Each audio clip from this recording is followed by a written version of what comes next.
नमस्कार, आप देख रहे हैं अपने उत्तराखंड और मैं हूं आप सभी के साथ आरती। तो चलिए बुलेटिन की शुरुआत कर लेते हैं उत्तराखंड की बड़ी खबर के साथ।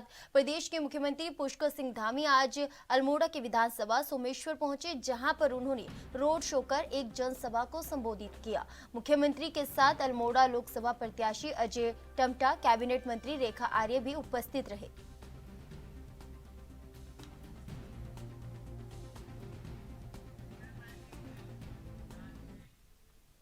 उत्तराखंड के मुख्यमंत्री पुष्कर सिंह धामी ने अल्मोड़ा में रोड शो किया। सीएम के रोड शो में बड़ी संख्या में लोग शामिल हुए। इस दौरान जनसभा को संबोधित करते हुए सीएम धामी ने कहा कि मैं प्रधानमंत्री नरेंद्र मोदी को तीसरी बार प्रधानमंत्री बनाने के लिए आप सबका समर्थन मांगने आया हूं।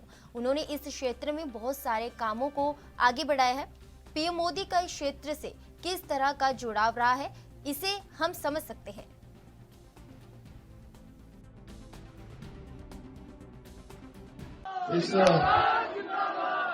इस मंच पर मौजूद और आप सबके बीच में से जिन्होंने इस क्षेत्र से अपनी राजनीति की शुरुआत करी, आप सब लोगों ने उनको जिला पंचायत में, विधानसभा में और लोकसभा में लगातार यहां से आपने प्रतिनिधित्व का अवसर दिया। आपने उनको अपना हमेशा आशीर्वाद दिया और इस बार मैं उनके समर्थन में और प्रधानमंत्री मोदी जी को तीसरी बार प्रधानमंत्री मांगने के लिए, आप सबका आशीर्वाद लेने के लिए, आप सबका वोट मांगने के लिए आप सबके बीच में आया हूं। आप सब जानते हैं कि बहुत सारे कामों को उन्होंने इस क्षेत्र में आगे बढ़ाया। अभी बहुत सारी सड़कों के बारे में जब वो बात कर रहे थे तो उनका जुड़ाव इस क्षेत्र से ऐसा रहा है कि हम सब लोग महसूस कर सकते हैं, समझ सकते हैं कि खराब दिनों में भी जब विकास नहीं पहुंचा था, उस समय से लगातार विकास को आगे बढ़ाने का काम भारतीय जनता पार्टी की सरकारें बनी। देश में प्रधानमंत्री आदरणीय मोदी जी का कालखंड शुरू हुआ और बहुत सारे काम आगे बढ़े। कांग्रेस हाईकमान ने उत्तराखंड चुनाव कैंपेन कमेटी का गठन कर दिया है। ऑल इंडिया कांग्रेस कमेटी ने 100 नेताओं को कैंपेन कमेटी की जिम्मेदारी दी है। पूर्व कांग्रेस प्रदेश अध्यक्ष एवं विधायक प्रीतम सिंह को उत्तराखंड चुनाव कैंपेन कमेटी का अध्यक्ष बनाया गया है। हाईकमान ने चुनाव प्रचार समाप्त होने से 9 दिन पहले आखिरकार कांग्रेस चुनाव अभियान समिति का गठन किया।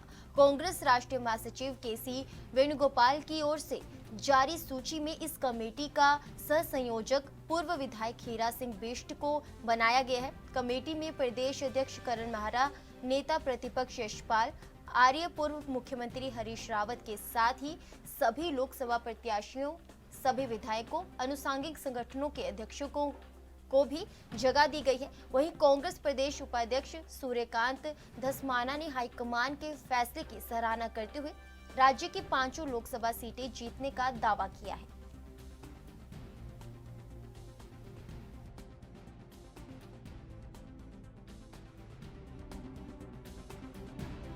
देखिए, बहुत अच्छा निर्णय है। प्रीतम सिंह जी को कैंपेन कमेटी का चेयरमैन बनाया गया है।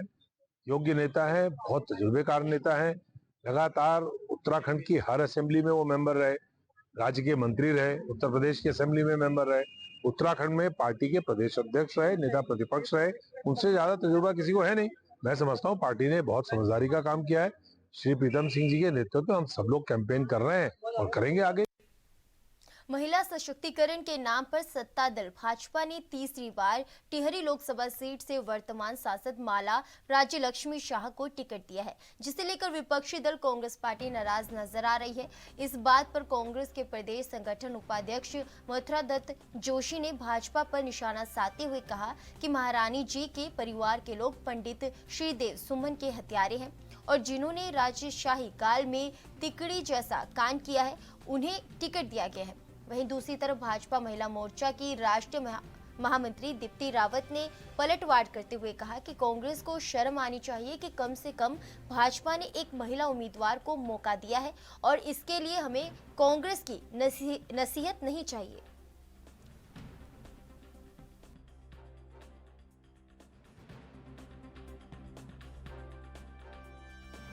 भाजपा कम महिलाओं की समर्थक रही है। अगर उन्हें टिकट दिया है तो रानी को टिकट दिया। रानी महिला है क्या? रानी कभी कार्यकर्ता रही भाजपा की? हम मानते तब अगर टिहरी निर्वाचन क्षेत्र से किसी महिला को टिकट देते, जो एक आम महिला होती, जो कामकाजी महिला होती, या जो प्रमुख रही हुई होती, और रानी को टिकट दिया। रानी कभी आती है किसी के भले बुरे में? और उस रानी को टिकट दिया जिसके परिवार के लोगों ने पंडित श्रीदेव सुमन के जो लोग हत्यारे हों, जिन्होंने राजशाही के कार्यकाल में तिलाड़ी जैसा भयंकर कांड किया हो, कई लोग मार दिए थे। तिलाड़ी कांड याद है, भाजपा के लोगों को नहीं है। आपने उनको टिकट दिया है। आपने किसी अपने जिला अध्यक्ष को, अपने पन्ना प्रमुख को तो टिकट दिया नहीं, किसी महिला को कहीं आपने आगे बढ़ाया नहीं। बाकी आप जो बड़ा कर रहे हो संविधान के दायरे में आता है, वो भी राजीव गांधी जी की देन है। पंचायतों में अधिकार दिए थे महिलाओं को, आपने उनको बनाया होगा जहां भी बनाया होगा। आपने क्या किया, इसका जवाब भाजपा को देना चाहिए। देखिए, उनको शर्म करनी चाहिए। कांग्रेस को जो भी ये वक्तव्य दे रहे हैं, जो महिला के विषय में बात कर रहे हैं, माला जी, राजलक्ष्मी शाह जी के बारे में कह रहे हैं, उनको शर्म आनी चाहिए। मैं कहूँगी कि कम से कम भारतीय जनता पार्टी ने अपनी तरफ से एक महिला उम्मीदवार को एक मौका दिया है, और वो लगातार हमारी सांसद हैं, उनको मौका दिया है, क्योंकि वो नेतृत्व पहले से भी कर रही थी। तो आप देखिए कि आपको तो इतना एक वो नहीं रहा कि आप किसी महिला को, किसी एक महिला को भी दे पाते। आपने तो 5 में से 1 भी नहीं दिया था। आप तो 5-0 हैं, और ऊपर से आप बात कर रहे हैं जिन्होंने नेतृत्व दिया है उनके ऊपर सवाल उठा रहे हैं। अब मुझे लगता है कांग्रेस से पूछकर हम अपनी महिला कैंडिडेट या बाकी जो उम्मीदवार हैं उनसे पूछेंगे कि कौन सा कैंडिडेट अच्छा रहेगा, उसको उतारेंगे। उनको कहिए कि हमारा पार्टी का मामला है कि हम किस महिला को उम्मीदवार बनाएं, किसको नहीं बनाएं। इससे हमें कांग्रेस की कोई नसीहत नहीं चाहिए कि वो जिसको बताएंगे उसको हम। अखिल भारतीय ब्राह्मण उत्थान महासभा के प्रदेश अध्यक्ष और रामनगर के प्रमुख कारोबारी हेम भट्ट बीजेपी में शामिल हो गए हैं। उनके साथ सैकड़ों समर्थकों ने भी बीजेपी का दामन थाम लिया है। हेम भट्ट पहले भी विधानसभा चुनाव लड़ चुके हैं। उनके पार्टी में शामिल होने के पीछे बीजेपी के वरिष्ठ नेता महेंद्र अधिकारी का हाथ माना जा रहा है।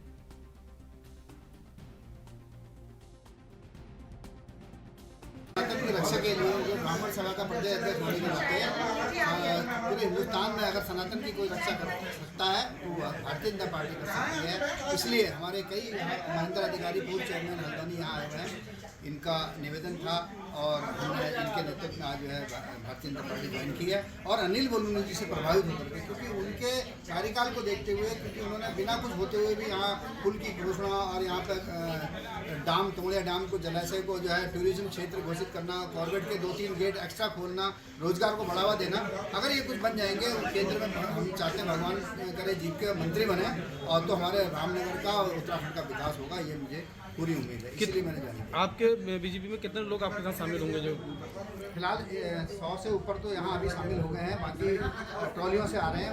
वो सीधे जो है माननीय मुख्यमंत्री के समक्ष मानदंड में 1 बजे आज शामिल।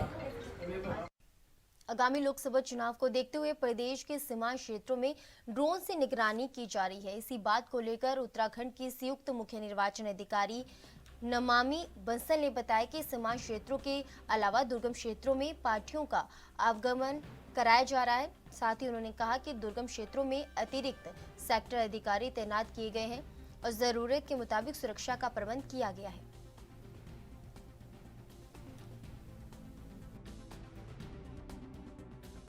देखिए, ड्रोन से निगरानी तो हमारे जो inter state border check post हैं उन पे रखी जा रही है, स्पेशली जो पोरस चेक पोस्ट हैं। और उसके अलावा जो दुर्गम क्षेत्र हैं वहां पर पहले से ही मूवमेंट कराया जा रहा है पार्टी का, यानी कि P-3 में उन्हें रखा गया है।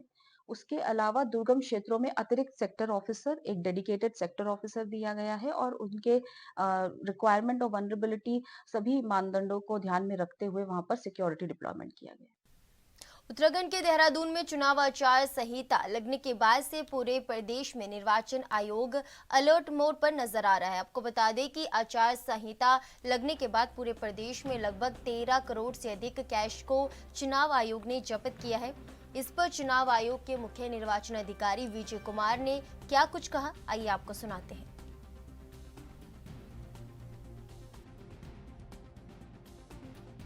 देखिए, इस वर्ष निर्वाचन आयोग के द्वारा इलेक्शन सीजन मैनेजमेंट सिस्टम को प्रभावित किया गया है। हमारे पूरे राज्य में जो अभी तक का सीजर का जानकारी मुझे मिला हुआ है, उसमें 13 करोड़ से अधिक का सीजर पूरे राज्य में हुआ है। इसमें सभी एजेंसीज ने कार्य किया हुआ है, जैसे इनकम टैक्स डिपार्टमेंट है, पुलिस विभाग है, आबकारी विभाग है। और जो अभी तक की मेरी जानकारी मुझे प्राप्त हुई है, उसके अनुसार 6 करोड़ से अधिक का सीजर पुलिस विभाग ने किया हुआ है। 5 करोड़ से अधिक का सीजर जो है आईटी विभाग ने किया हुआ है। और आबकारी विभाग के द्वारा भी लगभग 1 करोड़ से अधिक का सीजर उनके द्वारा किया जा चुका है। सीजर की कार्रवाई गतिमान है। इसका जो अंतिम रिपोर्ट होगी 17 तारीख तक जितना होगा उसको दोबारा से। हल्द्वानी में कांग्रेस कार्यालय स्वराज आश्रम में पत्रकार वार्ता करते हुए लोकसभा प्रत्याशी प्रकाश जोशी ने केंद्रीय राज्य मंत्री व नैनीताल से भाजपा प्रत्याशी अजय भट्ट से सवाल पूछे हैं। जोशी ने कहा कि अजय भट्ट के केंद्र में मंत्री रहते हुए आखिर कैसे अग्निवीर जैसी योजना युवाओं को बेरोजगार करने के लिए आई, इसका संसद में विरोध क्यों नहीं किया गया। गोद लिए गांव का क्या हुआ, सांसद निधि कहां खर्च की, रक्षा कॉरिडोर उत्तराखंड में क्यों नहीं आया, प्रदेश में एक भी नया केंद्रीय विद्यालय क्यों नहीं खोला गया, सैनिक स्कूल पीपीपी मोड में क्यों नहीं डाला गया। वहीं ऐसे तमाम प्रश्नों की झड़ी लगाते हुए प्रकाश जोशी ने कहा कि मात्र पीएम मोदी के नाम पर चुनाव लड़ने वाले चेहरे इस बार जनता के नजरों में चढ़ गए हैं और इस बार जनता खुद को चले जाने का बदला जरूर लेगी।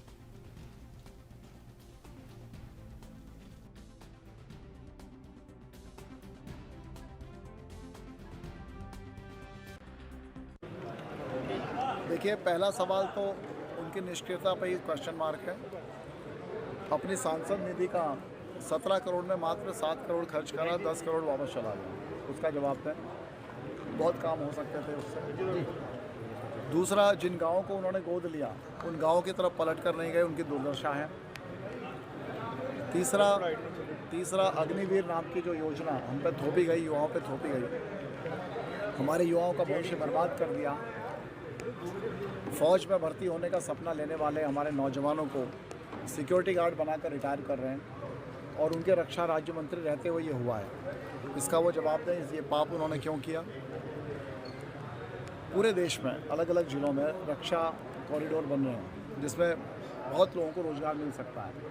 वो रक्षा राज्य मंत्री हैं, तो चाहते तो यहाँ भी एक रक्षा कॉरिडोर ला सकते थे, क्यों नहीं लाए। उत्तराखंड में 5 केंद्रीय विद्यालय स्वीकृत हुए हैं, 5 संसदीय क्षेत्र हैं, तो कम से कम तो एक तो अपने आप ही मिल जाना चाहिए था। और आपको हैरानी होगी कि 5 जो केंद्रीय विद्यालय हैं उसमें इस संसदीय क्षेत्र में एक भी केंद्रीय विद्यालय नहीं आने वाला है। ये भी उनकी गलती है। सैनिक स्कूल जो अभी स्वीकृत हुए हैं उसको उन्होंने पीपीपी मोड पे डाल दिया है, जबकि वो रक्षा मंत्रालय के खर्चे से वो करवा सकते थे, सरकारी उससे करवाते, बच्चों को फीस में राहत मिलती। ये इस तरह के आरोप उन पर हैं।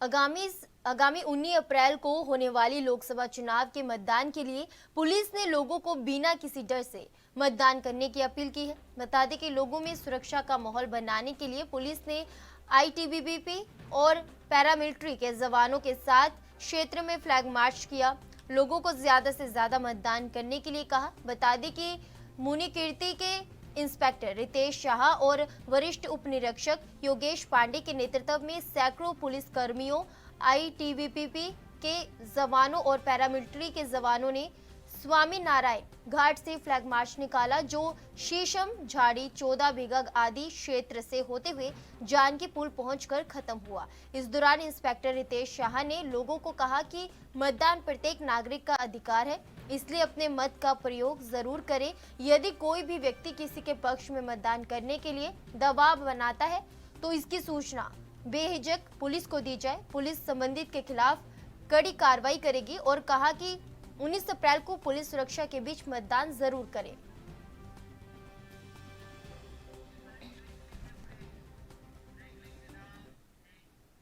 फिलहाल रुकेंगे छोटे से ब्रेक के लिए, ब्रेक के बाद जल्द हाजिर होंगे।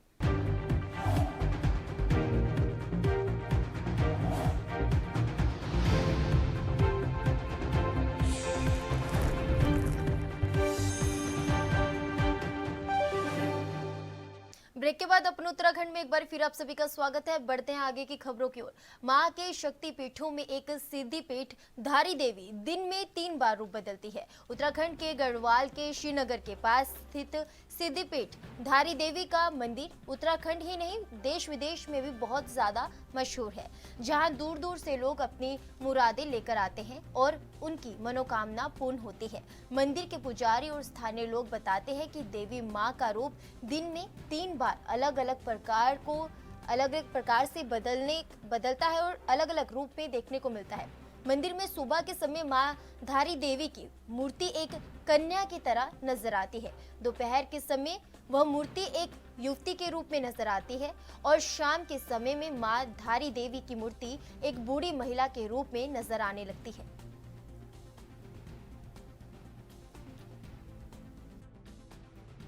जैसा कि पहले तो सभी भक्तों को और आपके चैनल के माध्यम से नव वर्ष नवरात्रि के शुभ अवसर पर सबको हार्दिक बधाइयाँ, क्योंकि हमारा जो हिंदू रीति रिवाज या हिंदू कैलेंडर के हिसाब से आज नव वर्ष शुरू होता है।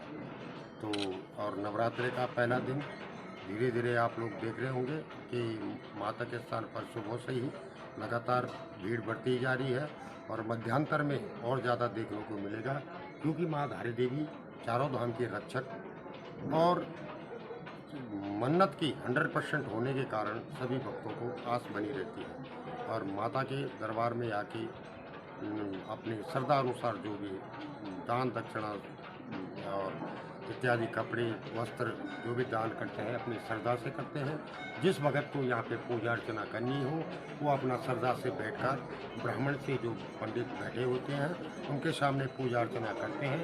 मन श्रद्धा के अनुसार ही उनको दान दक्षिणा दी जाती है। जिन भक्तों के पास समय न हो या वो पर्यटन आ रहे हो और उनके पास टाइम न हो, किसी घर में जल्दी जाना है, क्योंकि नवरात्रि में सारे लोग अपने घरों में भी हरियाणे का करते हैं। जी हाँ, हर साल ही हम लोग नवरात्रों के शुभ अवसर पर माँ धारी देवी जी के दर्शन करने आते हैं। ऐसी मान्यता है कि जो भी सच्चे मन से माँ धारी देवी दर्शन करता है उनसे मनोकामना मांगता है, उसकी मनोकामना जरूर पूर्ण होती है। लगभग नवरात्रि के शुभ अवसर पर हजारों भक्त माँ धारी देवी जी के दर्शन करने आते हैं। माँ धारी देवी जी सिद्धपीठ मंदिर है, चारों धाम में देवी की रक्षक देवी मानी जाती है और मान्यता है कि माँ धारी देवी जी अपने एक दिन में 3 स्वरूप में बदलती है। सुबह कन्या के रूप में, दिन में एक महिला के रूप में और रात को वृद्धा के रूप में अपना दर्शन देती है। और कार्तिक भाई कब कब आप या प्रत्येक दिन आते रहते हो माँ धारी देवी या ऐसे त्योहारों पे, पर्वों पे? हर त्योहार पे तो हम जरूर आते हैं, चाहे वो हिंदू नववर्ष हो, चाहे हमारे नवरात्रे हो, चाहे वो हमारा नववर्ष हो, प्रथम 1 जनवरी हो, तो लगभग हर त्योहारों पे सभी भक्तगण हैं जो श्रीनगर के आसपास के लोग हैं जरूर आते हैं। प्रधानमंत्री नरेंद्र मोदी के कार्यक्रम को लेकर सुरक्षा व्यवस्था के पुख्ता इंतजाम पुलिस और तमाम सुरक्षा एजेंसियों ने कर लिए हैं। एसपीजी के अलावा करीब 1000 से अधिक पुलिस कर्मियों का सुरक्षा घेरा कार्यक्रम स्थल के आसपास रहेगा। कड़ी चेकिंग और तलाशी के बाद लोगों को कार्यक्रम स्थल पर भेजा जाएगा। सुरक्षा व्यवस्था में किसी भी प्रकार की कमी ना रहे, इसके लिए पुलिस के तमाम बड़े अधिकारी ऋषिकेश में डेरा डाल चुके हैं। बता दें कि आज सभी पुलिस कर्मियों को अपर पुलिस महानिदेशक अपराध एवं कानून व्यवस्था एपी अंशुमन ने ब्रीफ किया। पुलिस कर्मियों को ड्यूटी के दौरान किसी भी प्रकार की लापरवाही नहीं करने के निर्देश दिए गए। प्रत्येक सुरक्षा एजेंसी को आपस में तालमेल बनाए रखने के लिए भी कहा गया। अपर पुलिस महानिदेशक ने बताया कि प्रधानमंत्री नरेंद्र मोदी के कार्यक्रम को लेकर सभी सुरक्षा व्यवस्थाएं पूरी कर ली गई हैं। सभी पुलिस कर्मियों को उनकी जिम्मेदारियां देकर चिन्हित स्थल पर ड्यूटी के लिए तैनाती के निर्देश भी दिए गए हैं।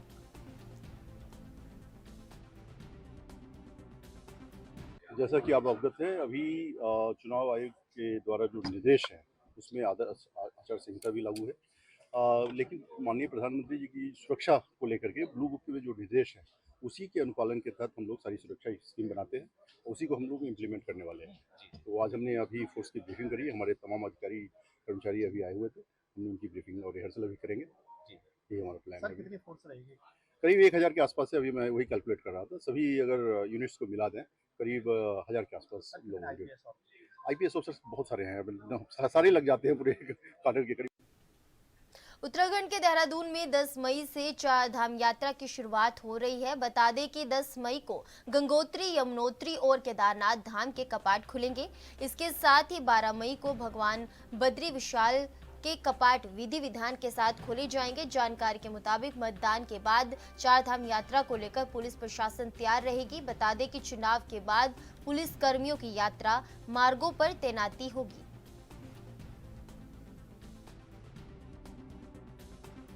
देखिए, चार धाम यात्रा हमारे प्रदेश में 2 धाम तो 10 मई को खुलने की बात है और 12 मई को बाकी 2 धाम खुलेंगे। तो उससे पहले ही लगभग 1 हफ्ते पहले से ही हमारी जो भी अलग-अलग रास्ते में और जो चारों जो पवित्र धाम है वहाँ पर जो ड्यूटियाँ लगनी है, वो ड्यूटियाँ लगा दी जाएँगी। और जैसा आप जानते हैं कि पहले हमारे यहाँ 19 तारीख को चुनाव भी है, 19 अप्रैल को। तो पहले तो जैसे ही ये चुनाव ड्यूटी खत्म होती है, तो उसके बाद हम धीरे-धीरे फेज़ मैनर में चार धाम का डिप्लॉयमेंट जनपद ऊधम सिंह नगर में खटीमा के गांव के खेत में अज्ञात कारणों से अचानक लगी आग की वजह से कई किसानों का मिलाकर लगभग 2 एकड़ की गेहूं की फसल और नरई जलकर राख हो गई है। अचानक आग लगने से किसानों में हड़कंप और अफरा तफरी मच गई। साथ ही ग्रामीणों द्वारा अग्निशमन विभाग को सूचना दी गई, लेकिन अग्निशमन विभाग के पहुंचने से पहले ग्रामीणों की सूझबूझ और कड़ी मशक्कत के बाद आग पर काबू पाया गया।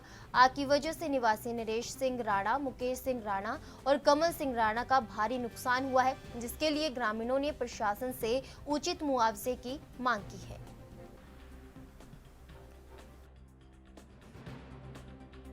अचानक से आग लगी है।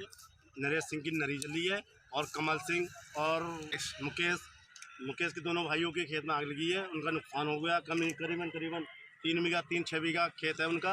उनकी बहुत सारी फसल नुकसान हुई है अचानक आग लगने से। और ये ग्राम चारूबेटा में कम से कम नहीं तो होगा ये